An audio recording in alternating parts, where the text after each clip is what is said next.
A few weeks ago, Cuban President Miguel Diaz-Canel came here to the United Nations and painted a rosy picture of his country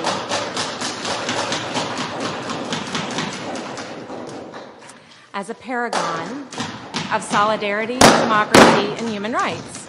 The artist who would not mention Fidel Castro by name, the mother of a disappeared young man who despaired of ever finding out what happened to her son, the doctor who looked nervously at government minders, like my friends here in the room, when we asked him questions.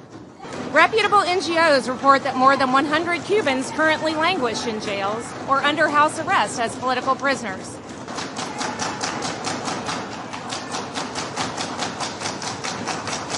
I've never in my life seen diplomats behave the way that the Cuban delegation did today.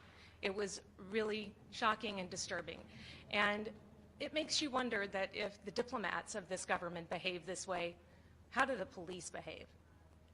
You can understand very well why people feel afraid to speak their minds, why people are thrown in jail for speaking their minds.